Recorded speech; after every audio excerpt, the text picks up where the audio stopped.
আসসালামু আলাইকুম, স্বাগত জানাচ্ছি আরটিভির সন্ধ্যার সংবাদে। আপনাদের সঙ্গে আছি আমি ফারজানা তানি এবং আমি ফারিয়া শারমিন। ফেব্রুয়ারিতে অবাধ ও সুষ্ঠু নির্বাচন নিয়ে উদ্বেগ জানিয়েছেন বিএনপি মহাসচিব মির্জা ফখরুল ইসলাম আলমগীর। তিনি বলেন, সরকার চেষ্টা করলেও তা বিঘ্নিত করার নানা অপচেষ্টা চলছে। মহান মুক্তিযুদ্ধের অসাম্প্রদায়িক চেতনা ভুলিয়ে দেওয়ার চেষ্টা চলছে বলে অভিযোগ করেন তিনি। জনগণ আগামী নির্বাচনে সাম্প্রদায়িকতার বিরুদ্ধে রায় দেবে বলেও প্রত্যাশা করেন বিএনপি মহাসচিব। আরও জানাচ্ছেন রুদ্র রফিক। গুলশানে বিএনপি চেয়ারপারসনের রাজনৈতিক কার্যালয়ে খ্রিস্টান ধর্মাবলম্বীদের প্রতিনিধিদের সঙ্গে মতবিনিময় করে বিএনপি। এ সময় খ্রিস্টান নেতারা তাদের নানা সমস্যার কথা তুলে ধরেন। আমরা এই সম্প্রদায়গুলোকে আলাদা করে থাকার সুযোগ সেখানে সৃষ্টি হবে। বিএনপি মহাসচিব মির্জা ফখরুল ইসলাম আলমগীর বলেন, আগামী নির্বাচনে সরকার গঠন করলে সবার আগে ক্ষুদ্র জাতিগোষ্ঠীর সমস্যা সমাধান করবে তার দল। আমরা প্রথম 1.5 বছরের মধ্যেই প্রায় 1 কোটি মানুষের যুবকের আমরা কর্মসংস্থানের ব্যবস্থা করার জন্য ইতিমধ্যেই পরিকল্পনা তৈরি করেছি। নানাভাবে দেশের সাম্প্রদায়িক সম্প্রীতি নষ্টের চেষ্টা চলছে বলে অভিযোগ করেন তিনি। আমরা যে বাংলাদেশের সাম্প্রদায়িক জাতি হিসেবে গড়ে তুলতে চেয়েছিলাম, সেখানে বিভিন্ন রকমের ধর্মীয় দৃষ্টিকোণ থেকে দেখার জন্য আমরা খুব আশা করে আছি যে আগামী নির্বাচনে জনগণ আরেকবার রায় দেবে যে এই বাংলাদেশের মানুষ সত্যিকার অর্থেই তারা অসাম্প্রদায়িক এবং তারা বাংলাদেশি জাতীয়তা বিশ্বাস করেন।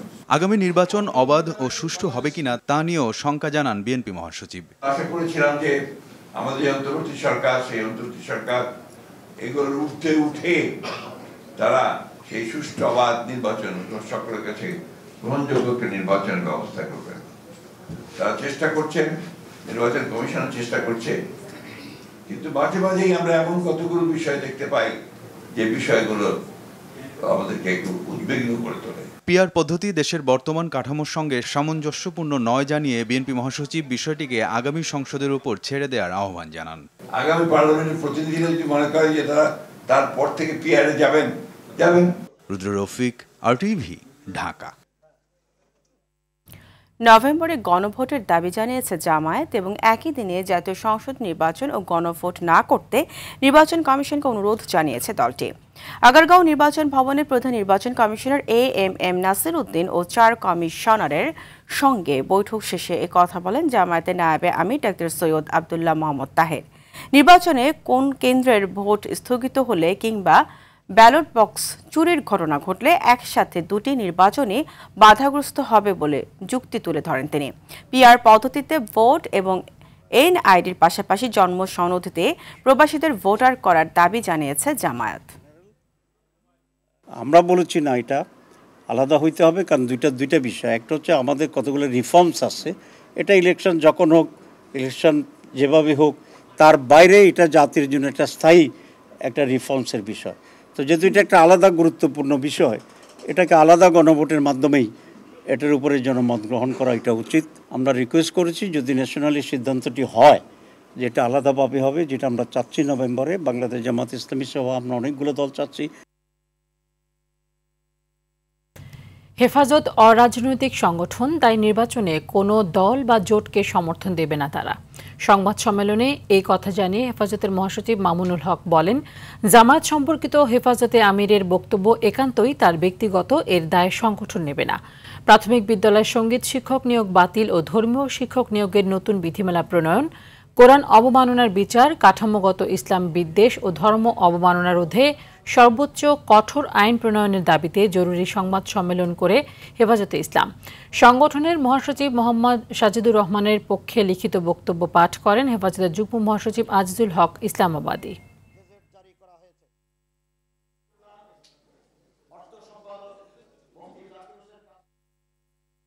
হেফাজতে ইসলাম বাংলাদেশ সরাসরি কখনোই কোনো রাজনৈতিক সিদ্ধান্ত অথবা রাজনীতি তৎপরতার সাথে, বিশেষ করে দলীয় রাজনীতির সাথে হেফাজতের কোনো সাংগঠনিক সংশ্লিষ্টতা নেই।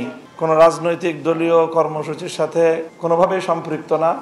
কাজে সেই হিসাবে নির্বাচনী নিজস্ব কোনো তৎপরতা, কোনো জোট অথবা কোনো অ্যালায়েন্স করা হেফাজতে ইসলাম বাংলাদেশের মৌলিক নীতিমালার পরিপন্থী। কাজেই সেটা করার সুযোগ হেফাজতে ইসলাম বাংলাদেশের পক্ষ থেকে নেই।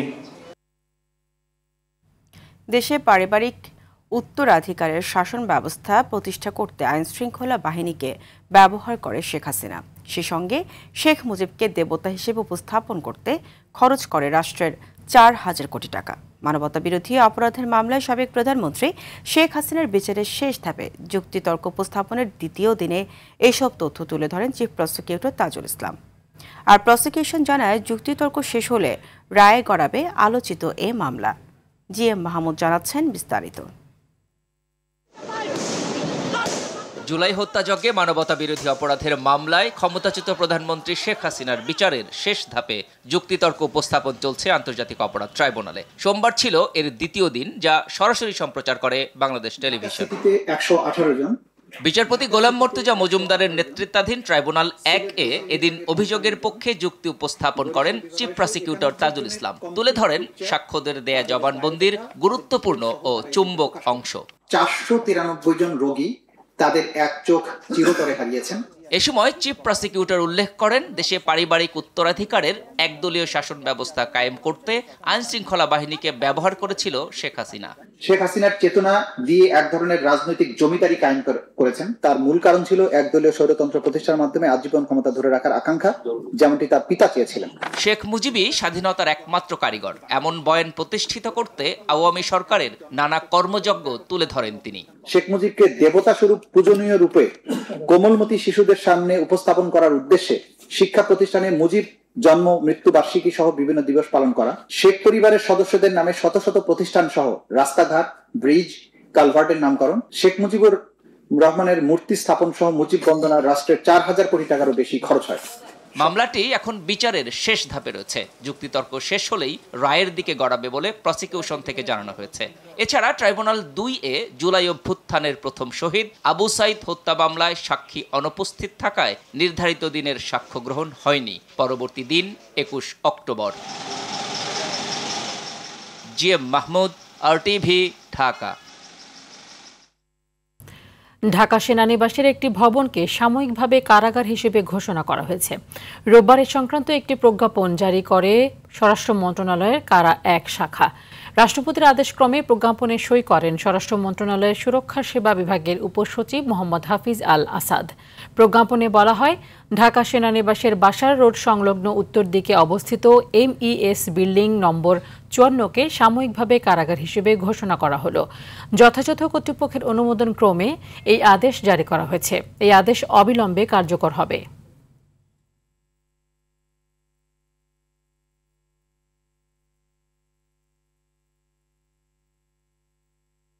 প্রধান উপদেষ্টা অধ্যাপক মোহাম্মদ ইউনূস আজ জাতিসংঘের খাদ্য ও কৃষি সংস্থা FAO আয়োজিত বিশ্ব খাদ্য ফোরামের উদ্বোধনী অনুষ্ঠানে মূল বক্তব্য দেবেন। ইতিমধ্যে ইতালির রোমে অনুষ্ঠানটিতে যোগ দিয়েছেন তিনি। এর আগে IFAD সভাপতি আলভারা লারিওর সঙ্গে এক বৈঠকে বাংলাদেশের তরুণ কৃষি উদ্যোক্তা, নারী কৃষক এবং খাদ্য প্রক্রিয়াজাতকারীদের সাথে সহায়তার সঙ্গে লক্ষ্যে আন্তর্জাতিক কৃষি উন্নয়ন তহবিল IFAD-কে সামাজিক ব্যবসা তহবিল গঠনের আহ্বান জানান প্রধান উপদেষ্টা। এ সময় তিনি বলেন, এই তহবিল দরিদ্রদের জন্য স্বাস্থ্যসেবা সহ সামাজিক সমস্যাগুলো সমাধান করবে এবং যুব কৃষক, নারী এবং মৎস্য শিল্পে জড়িতদের মধ্যে উদ্যোক্তা তৈরি করবে। সাক্ষাতে বাংলাদেশের গভীর সমুদ্রে মাছ ধরা শিল্প চালুর সহায়তা সহ বিভিন্ন কৌশলগত বিষয় নিয়ে আলোচনা করেছেন তারা।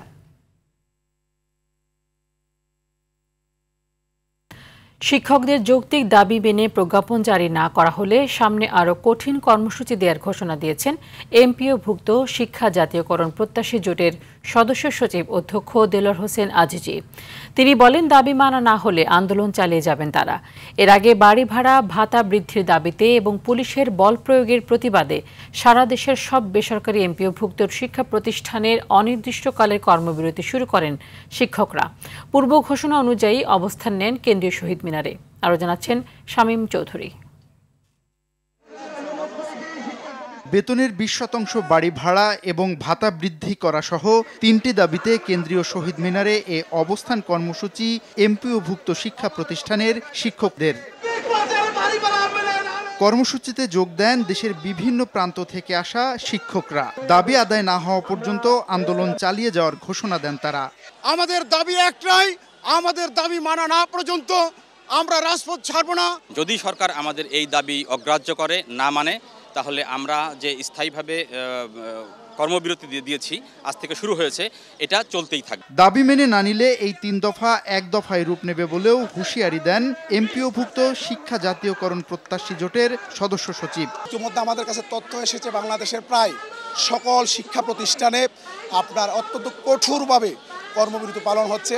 যতক্ষণ পর্যন্ত প্রজ্ঞাপন জারি না হবে আমরা এখানে অবস্থান করব, পাশাপাশি আমাদের কর্মবিরতিটা এটা কন্টিনিউ করব। আমরা যদি সময় আরও বেশি সরকার আমাদের কাছ থেকে নেই প্রজ্ঞাপন দেওয়ার ক্ষেত্রে, তখন আমাদের হয়তো মনে হবে অভিভাবকত্বের ব্যর্থতার জায়গাটি থেকে আমরা হয়তো ওনার পদত্যাগের দাবি তুলতে বাধ্য হব।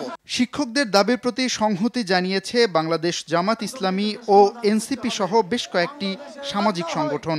সরকার যেন এটাকে একটা নিশ্চিত ব্যবস্থা করে। রোববার দুপুরে জাতীয় প্রেস ক্লাবের সামনে অবস্থান কর্মসূচি চলাকালে শিক্ষকদের সঙ্গে পুলিশের ধস্তাধস্তি ও সাউন্ড গ্রেনেড নিক্ষেপের ঘটনায় এলাকায় উত্তেজনা ছড়িয়ে পড়ে। শামীম চৌধুরী, RTV, ঢাকা। এদিকে আন্দোলনরত শিক্ষকদের উপর হামলার প্রতিবাদে সারা দেশে মাধ্যমিক বিদ্যালয়, কলেজ, মাদ্রাসা ও কারিগরি শিক্ষা প্রতিষ্ঠানে পাঠদান বন্ধ রেখেছেন শিক্ষকরা। দাবি আদায় আন্দোলনে শিক্ষকদের উপর পুলিশি হামলা শিক্ষক সমাজের জন্য অপমানজনক জানিয়ে এর তীব্র নিন্দা জানান তারা। প্রতিনিধিদের পাঠানো তথ্যচিত্রে বিস্তারিত জানাচ্ছেন সাকিব আল হাসান। মূল বেতনের 20% বাড়ি ভাড়া সহ 3 দফা দাবিতে রবিবার জাতীয় প্রেস ক্লাবের সামনে আন্দোলনরত এমপিওভুক্ত শিক্ষকদের ছত্রভঙ্গ করতে হামলা, সাউন্ড গ্রেনেড ও ধরপাকড় চালায় পুলিশ। এর প্রতিবাদে সারা দেশে মাধ্যমিক বিদ্যালয়, কলেজ, মাদ্রাসা ও কারিগরি শিক্ষা প্রতিষ্ঠানে পাঠদান বন্ধ ঘোষণা করেন শিক্ষকরা। কেন্দ্রীয় সিদ্ধান্তে সংহতি জানিয়ে পাঠদান বন্ধ কর্মসূচির পাশাপাশি মানববন্ধন করেছেন রংপুরের বিভিন্ন প্রতিষ্ঠানের শিক্ষকরা। এ সময় শিক্ষকদের ন্যায্য দাবির আদায় না হলে আরও কঠোর আন্দোলনের হুঁশিয়ারি দেন তারা। সম্মানিত শিক্ষকদের এরকম হেনস্থার তীব্র নিন্দা জানাই এবং প্রতিবাদ জানাই এবং এর বিচার চাই। মেহেরপুরে সকাল থেকে বন্ধ রয়েছে মাধ্যমিক বিদ্যালয়, কলেজ, মাদ্রাসা ও কারিগরি শিক্ষা প্রতিষ্ঠানের পাঠদান কার্যক্রম বন্ধ থাকায় সকাল থেকে অলস সময় পার করছে শিক্ষার্থীরা। এসএসসি পরীক্ষার আগ মুহূর্তে প্রস্তুতি ব্যাহত হবার শঙ্কার কথা জানায় শিক্ষার্থীরা। নভেম্বরে আমাদের টেস্ট পরীক্ষা, এখন যদি আমাদের সিলেবাস কমপ্লিট না হয় তাহলে তো আমাদের পরীক্ষা কিছু লিখতেও পারবো না। আমার সহকর্মীর উপর নির্যাতন করা হয়েছে, তার প্রতিবাদে সারা বাংলাদেশের যে আন্দোলন ক্লাস বর্জন, তার অংশ হিসাবে আমরা আজকে শুরু থেকে আমরা ক্লাস বর্জন করেছি। 20% বাড়ি ভাড়া, 1500 টাকা মেডিকেল ভাতা সহ কয়েক দফা দাবি আদায়ের লক্ষ্যে জয়পুরহাটের এমপিওভুক্ত শিক্ষা প্রতিষ্ঠানগুলোতে চলছে অনির্দিষ্টকালের কর্মবিরতি। দাবি আদায় না হওয়া পর্যন্ত এই কর্মসূচি চলমান থাকার কথাও জানান শিক্ষকরা। দীর্ঘদিন ধরে আমাদের এই দাবি, কিন্তু দাবি কোনো সরকারই আমাদেরকে সেভাবে সাড়া না দেওয়ার কারণে আমরা বারবার আলটিমেটাম দিয়েও আমরা ব্যর্থ হয়ে অবশেষে আমরা আজকে এই পথ অবলম্বন করেছি। সকাল থেকে অনির্দিষ্টকালের কর্মবিরতি শুরু করেছে গাজীপুরের বিভিন্ন প্রতিষ্ঠানের শিক্ষকরা। আন্দোলনে পুলিশের টিয়ারশেল ও জলকামান ব্যবহারের তীব্র নিন্দা জানান তারা। এছাড়াও বরগুনার পাথরঘাটা, ভোলা ও দিনাজপুরের হিলিতে শিক্ষা প্রতিষ্ঠানে পাঠদান বন্ধ রেখেছেন শিক্ষকরা। পুলিশ যেইভাবে আমাদেরকে দমন পীড়ন করেছে। সাকিব আল হাসান, RTV। আজকে সেই শিক্ষা উপদেষ্টা কিংবা তার প্রতিনিধি দল এসে অধ্যাদেশ জারি নির্দিষ্ট রোডম্যাপ না দিলে উদ্ভূত পরিস্থিতির জন্য সরকার দায়ী থাকবে বলে হুঁশিয়ারি করেছে 7 কলেজের শিক্ষার্থীরা। আর পুলিশের পক্ষ থেকে বলা হয় শিক্ষার্থীরা দাবি আদায়ে শান্তিপূর্ণ অংশ নিলে সাহায্য করবে তারা। এদিকে অবস্থান কর্মসূচির কারণে শিক্ষা ভবনের সামনে রাস্তায় যানজট ও ভোগান্তি সৃষ্টি হয়। দীপ্তচন্দ্র পালের রিপোর্ট।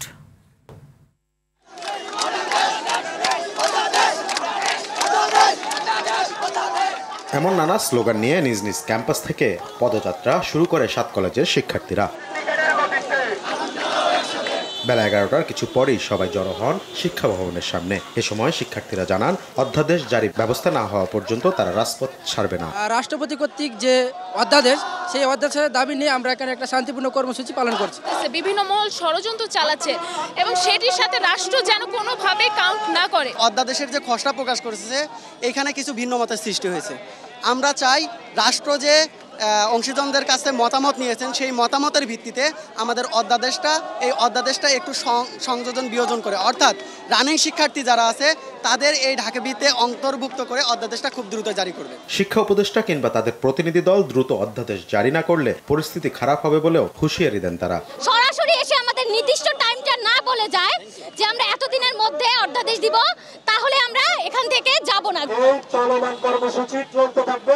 যদি আজকের মধ্যে এই সিদ্ধান্ত না আসে, আগামীকাল থেকে কঠোর থেকে আরো কঠোর আন্দোলন আমরা দাবি করব। পুলিশের পক্ষ থেকে জানানো হয় শিক্ষার্থীরা এর আগেও আন্দোলন করেছে, তারা শিক্ষার্থীদের সাহায্য করেছে, দাবি আদায়ে শান্তিপূর্ণভাবে অংশগ্রহণ করার আহ্বান তাদের। অধ্যাদেশে রূপান্তরিত হওয়ার মোটামুটি একটা পর্যায়ে আসছে, শেষ পর্যায়ে আমরা যতটুকু অনুধাবন করতে পারছি এটা শেষ পর্যায়ে। তো এটি আপনারা দীর্ঘদিন ধরে যৌক্তিক আন্দোলন করছেন, এটি শান্তিপূর্ণভাবে হয়ে আসছে। আজকেও আমাদের আহ্বান আপনারা শান্তিপূর্ণভাবে অবস্থান করেন। এদিকে এই কর্মসূচিকে ঘিরে সচিবালয় অভিমুখে রাস্তা ব্যারিকেড দিয়েছে পুলিশ। এতে ওই পথে যান চলাচল বন্ধ থাকায় তৈরি হয়েছে ভোগান্তি, চাপ বেড়েছে বিকল্প রাস্তাগুলোতে। দীপ্তচন্দ্র পাল, RTV, ঢাকা। বোতলজাত সয়াবিন তেলের দাম প্রতি লিটারে 6 টাকা বাড়ানোর ঘোষণা দিয়েছে ব্যবসায়ীরা। এছাড়া প্রতি লিটার পাম অয়েলের দাম বাড়ানো হচ্ছে 13 টাকা করে। 3 টাকা বাড়ানো হচ্ছে খোলা সয়াবিন তেলের দাম। বিকেলে Bangladesh vegetable oil refiners and Vanaspati manufacturers association থেকে পাঠানো সংবাদ বিজ্ঞপ্তিতে জানায় নতুন দাম কার্যকর হবে মঙ্গলবার। বাণিজ্য মন্ত্রণালয়ের সঙ্গে বৈঠকের মাধ্যমে ব্যবসায়ীরা দাম বাড়ানোর এই সিদ্ধান্ত নিয়েছে বলে বিজ্ঞপ্তিতে জানায়। নতুন দাম অনুযায়ী প্রতি লিটার বোতলজাত সয়াবিন তেলের দাম 189 টাকা থেকে বেড়ে 195 টাকা, খোলা সয়াবিনের দাম 177 টাকা এবং পাম তেলের দাম 163 টাকা করা হয়েছে। এছাড়া 5 লিটারের বোতলজাত সয়াবিন তেলের দাম নির্ধারণ করা হয়েছে 945 টাকা। রাজধানীর গুলিস্তানের প্রধান সড়কে অবৈধভাবে গড়ে তোলা হয়েছে বাস স্ট্যান্ড। এতে শুরু হয়ে গেছে যানবাহন চলাচলের পথ। তার উপর মাঝ রাস্তায় যাত্রী ওঠাতে কিংবা নামাতে গিয়ে বন্ধ করে দেওয়া হয় পুরো সড়ক। এতে তৈরি হচ্ছে যানজট। একই অবস্থা মিরপুর 1-এও। সেখানেও সড়কের ওপর গড়ে তোলা হয়েছে লেগুনা স্ট্যান্ড, অথচ এসবের বিরুদ্ধে কোনো ব্যবস্থাই নিচ্ছে না বিআরটিএ কিংবা পুলিশ। মোহাম্মদ সাইমের ধারাবাহিক প্রতিবেদনের আজ দেখুন শেষ পর্ব। সড়কে গণপরিবহনগুলো কতটা নিয়ম মানে তার প্রমাণ রাজধানীর এই ছবি। ব্যস্ত সড়কে হাত তুলতেই থেমে গেল বাস। এভাবে মাঝ রাস্তায় দাঁড়িয়ে তোলা হলো যাত্রী, সঙ্গে সঙ্গে থেমে যায় পিছনের সব যানবাহন। এভাবে ইচ্ছাকৃতভাবে থেমে থেমে যাত্রী তুলে কৃত্রিম যানজট তৈরি নিত্যদিনের ঘটনা। এতে বহু মানুষ বিরক্ত ও ভোগান্তিতে পড়লেও চালকদের নেই কোনো অনুশোচনা। রাজধানীর বিভিন্ন সড়কে এভাবেই কৃত্রিম যানজট তৈরি করা হয়। হুটহাট মনে করেন ব্রেক করে দেয় রাস্তার মাঝখানে, এদেরকে আপনার সার্জেন্টরা কিছু বলতেছে না। যাত্রী রানিংয়ে উঠাই, আমরা এই যানজট পড়লে রানিং উঠাই। শুধু তাই নয়, রাজধানীর গুলিস্তানে প্রধান সড়ক দখল করে গড়ে তোলা হয়েছে বাস স্ট্যান্ড। চলাচলের সড়কে প্রতিদিনই এভাবে পার্কিং করে রাখা হয় বেশ কয়েকটি পরিবহনের অসংখ্য বাস। এতে চলার পথ শুরু হয়ে জটলা তৈরি হলেও পুলিশ কিংবা বিআরটিএ যেন নীরব দর্শক। গুলিস্তান টেক সেন্টারের সামনে থেকে আমাদের গাড়ি যায়, এখান থেকে হলো মূল কাউন্টার, এখান থেকে ছাড়বে। বিআরটিএ এটা কিভাবে অনুমোদন দিল? যে বাসের ইন্ডিকেটর নাই, নষ্ট, ট্রাফিক পুলিশের বিরুদ্ধে কোনো কিছু করে না। গুলিস্তানের মতো অবস্থা মিরপুর 1 নম্বর গোল চত্বরেও। প্রধান সড়কে গড়ে উঠেছে অবৈধ লেগুনা স্ট্যান্ড, অথচ পুলিশের নাকের ডগায় চলছে এমন কর্ম। এ নিয়ে নানা অজুহাত দেখাচ্ছে পুলিশ ও বিআরটিএ। যে আমাদের রেজিস্ট্রেশনকৃত বা আমাদের অনুমোদনকৃত গাড়ির চেয়ে অধিক গাড়ি চলছে, তারা যত্রতত্র চলছে উইদাউট পারমিশন। আইন শৃঙ্খলা রক্ষাকারী বাহিনী যদি আমাদের এই বিষয়ে স্ট্রিক্ট মনিটরিং করে তাহলে এটা কমে আসতে বাধ্য। চাইলেই আমরা সমস্ত বাস, বড় বড় লরি, আপনার কাভার্ড ভ্যান, এগুলোকে কিন্তু আমরা নিয়ে যে রাখবো সেই পর্যাপ্ত পরিমাণ জায়গার সংকুলন না হওয়ার কারণে আমরা এদেরকে মামলা এবং জরিমানাটা বেশি করি। পরিবহন বিশেষজ্ঞরা বলছেন বাস রুট ফ্রাঞ্চাইজি পদ্ধতিতে গণপরিবহন চললে এসবের সমাধান হবে। প্রশাসনের কিছু অসাধু কর্মকর্তা কর্মচারী আছে, তারাও কিন্তু যুক্ত হয়ে গেছে।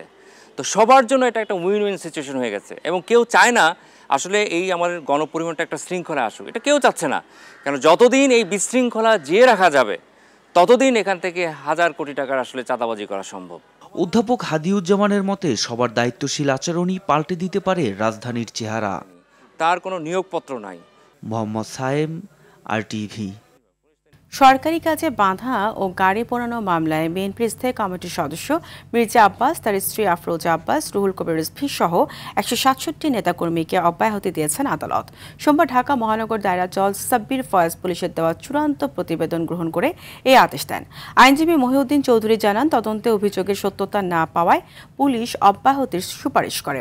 2018 সালে নয়াপল্টন মিছিলে সরকারি গাড়ি পোড়ানো ও পুলিশের কাজে বাধা দেওয়ার অভিযোগে মামলা হয়েছিল।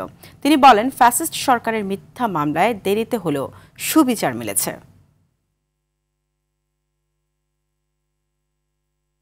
সরকারি প্রাথমিক স্কুলে সঙ্গীত শিক্ষক নিয়োগের কার্যক্রম সরকার আর আগাচ্ছে না বলে জানিয়েছেন ধর্ম উপদেষ্টা আফম খালিদ। তিনি বলেন, প্রাথমিক বিদ্যালয়ের সঙ্গীত শিক্ষক নিয়োগের ব্যাপারে হেফাজতে ইসলাম সহ বিভিন্ন ধর্মীয় নেতাদের দাবির প্রেক্ষিতে প্রাথমিক ও গণশিক্ষা মন্ত্রণালয় বিষয়টি পর্যালোচনা করছে। সচিবালয়ের সংবাদ সম্মেলনে একথা বলেন তিনি। ধর্ম উপদেষ্টা জানান, 990 হজ এজেন্সির প্রায় 38 কোটি টাকা হজ ওমরা খাতে অব্যবহৃত ছিল, যা ফেরত বুঝিয়ে দেওয়া হয়েছে। এ পর্যন্ত 60,000 জন হজে যেতে নিবন্ধন করেছেন বলে জানান তিনি।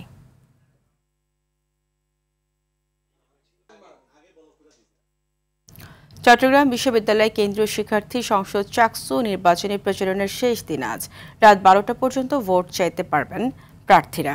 এরই মধ্যে সকাল থেকে শুরু হয়েছে তাদের ব্যস্ততা। বিভিন্ন হল, রেল স্টেশন ও ক্যাম্পাসের গুরুত্বপূর্ণ জায়গায় ভোটারদের সঙ্গে করছেন মতবিনিময়।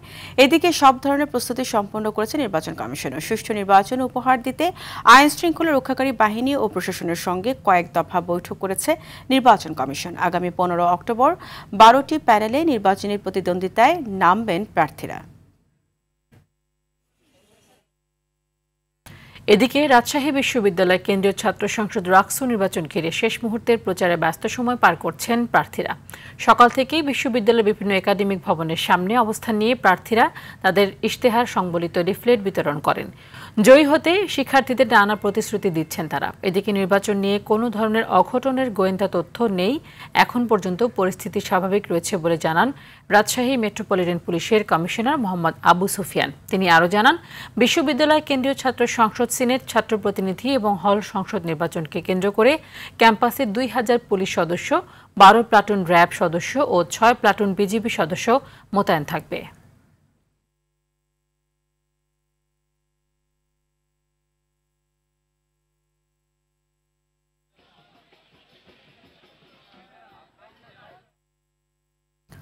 টাঙ্গাইল জেলাকে ঢাকা বিভাগে রাখার দাবিতে যমুনা সেতু মহাসড়ক অবরোধ করে বিক্ষোভ করেছেন এলাকাবাসী।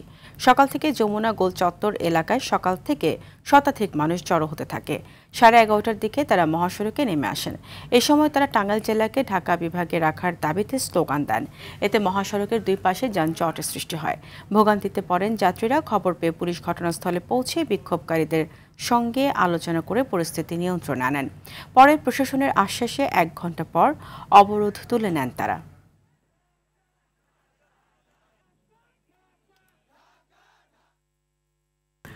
ময়মনসিংহের ভালুকায় বকেয়া বেতন সহ 10 দফা দাবিতে সড়ক অবরোধ করেছে শেফার্ড গ্রুপের শ্রমিকরা। সকালে উপজেলার কাঁঠালী এলাকায় 1 ঘণ্টারও বেশি সময় ধরে ঢাকা ময়মনসিংহ মহাসড়ক অবরোধ করে রাখে তারা। পরে প্রশাসনের পক্ষ থেকে সমস্যার সমাধানের আশ্বাস দিলে আন্দোলন প্রত্যাহার করেন তারা। এদিকে শ্রমিক বিক্ষোভের মুখে ঢাকার আশুলিয়ায় আইডিএস গ্রুপের ফ্যাশন ফোরাম লিমিটেডের একটি কারখানা বন্ধ ঘোষণা করা হয়েছে। পুলিশ জানায়, রবিবার কয়েকটি দাবিতে শ্রমিকদের একটি গ্রুপ কর্মবিরতিতে গেলে হট্টগোল ও পরে মালিকপক্ষের সাথে পাল্টা হামলার ঘটনা ঘটে। এর জেরে অনির্দিষ্টকালের জন্য কারখানাটি বন্ধ ঘোষণা করে মালিকপক্ষ।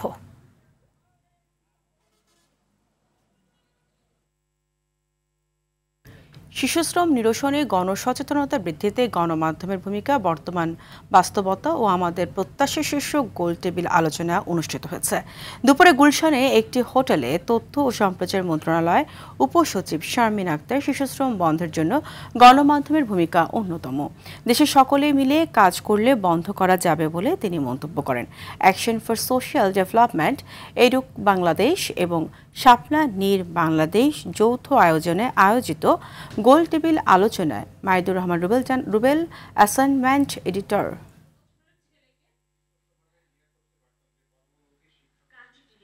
গণমাধ্যম ও সমাজ উন্নয়ন কর্মকর্তা উপস্থিত ছিলেন।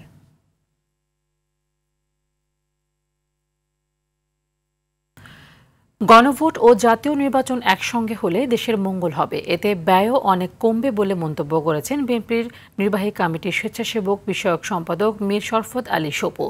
বিকেলে মুন্সিগঞ্জ শ্রীনগরে রাষ্ট্র কাঠামো মেরামতের 31 দফা বাস্তবায়ন বিষয়ক উঠান বৈঠক শেষে তিনি এই মন্তব্য করেন। তিনি আরও বলেন, একটি দল নির্বাচনের সময় পিছিয়ে দিতে গণভোটের দাবি তুলেছে, কিন্তু গণভোট বিএনপিরও দাবি। দেশের অর্থনীতি এখন ভালো অবস্থায় নেই, তাই গণভোট ও জাতীয় নির্বাচন একসঙ্গে হলে দেশের জন্য মঙ্গলজনক হবে। জাতীয় নির্বাচন সেটা একসাথেই হোক, তাহলে দেশের জন্য মঙ্গল হবে, দেশের জন্য ভালো হবে, দেশের অর্থ সেটা আমাদের লাঘব হবে। পর্যাপ্ত সময়, দারুণ সব সুযোগ সুবিধা ও ভারসাম্যপূর্ণ দল নিয়েও গত কয়েক বছরে প্রত্যাশিত ফলাফল আনতে ব্যর্থ হয় প্রধান কোচ হ্যাভিয়ার ক্যাব্রেরার উপর ক্ষোভ ছেড়েছেন জাতীয় দলের সাবেক ফুটবলাররা। হংকংয়ের বিপক্ষে একাদশ নির্বাচন, ফরমেশন ও পরিকল্পনা নিয়েও প্রশ্ন তুলেছেন তারা। এমন বাস্তবতায় বাফুফেকে হ্যাভিয়ারের বিকল্প খোঁজার পরামর্শ এসেছে। বিস্তারিত মাহফুজুল ইসলামের রিপোর্টে। সিঙ্গাপুরের বিপক্ষে হারের ক্ষতটা শুকানোর আগেই হংকং চায়নার বিপক্ষে ঘরের মাঠে দারুণ সুযোগ হাতছাড়া করে বাংলাদেশ। এশিয়ান কাপের বাছাই পর্ব পেরোনোর দারুণ সুযোগটা এবারও হাতছাড়া হয়ে যাওয়ায় হতাশ সবাই। হারের দায় গিয়ে পড়েছে কোচ হাভিয়ার ক্যাব্রেরার উপর। তার কৌশল, ম্যানেজমেন্ট ও একাদশ নিয়ে প্রশ্ন তুলেছেন সাবেক ফুটবলাররা।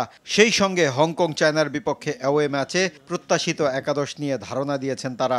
গোলকিপার শ্রাবণকে দিয়ে স্টার্ট করানো উচিত, দুই সেন্টার ব্যাকে তপু বর্মন এবং শাকিল আহাদ তপু, রাইট ব্যাকে হয়তো তাজউদ্দিন এবং লেফট ব্যাকে জায়ানকে দিয়ে স্টার্ট করানো উচিত, মাঝখানে সমিত সোম, হামজা এবং ছোট সোহেল রানা হলে ভালো হয়।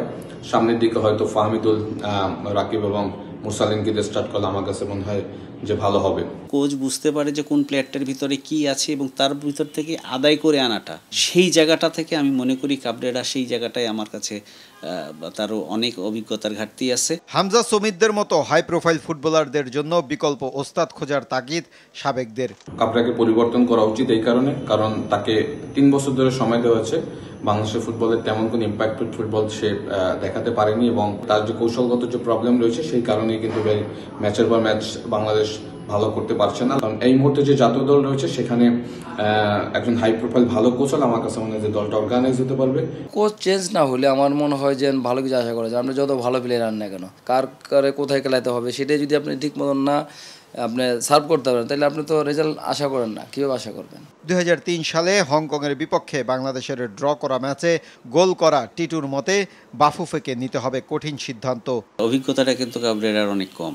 আমাদের লক্ষ্য, টার্গেট কিন্তু সবসময় উপরে দেখি। আমাদের টার্গেট কিন্তু এশিয়ান বেস্ট টিম হওয়ার। সো সেই মানে যখন যেতে যাব আমাকে কিন্তু সেই এক্সপিরিয়েন্সড কোচ দরকার আছে। মাহফুজুল ইসলাম, RTV, ঢাকা। বসুন্ধরা স্পোর্টস সিটিতে জমকালো আয়োজনের মধ্য দিয়ে শুরু হলো 5ম জাতীয় স্কোয়াশ চ্যাম্পিয়নশিপ। বসুন্ধরা স্পোর্টস সিটির জুলকান ইনডোর এরিনার স্কোয়াশ কোর্টে আসরের উদ্বোধন করেন যুব ও ক্রীড়া উপদেষ্টা আসিফ মাহমুদ সজীব ভূঁইয়া।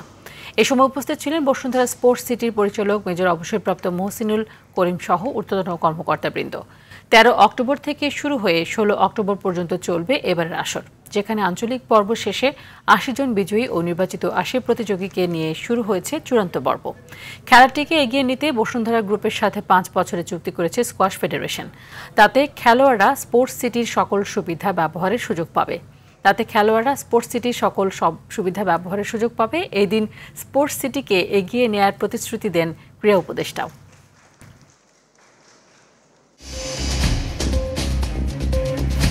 সন্ধ্যা সংবাদ এ পর্যন্তই।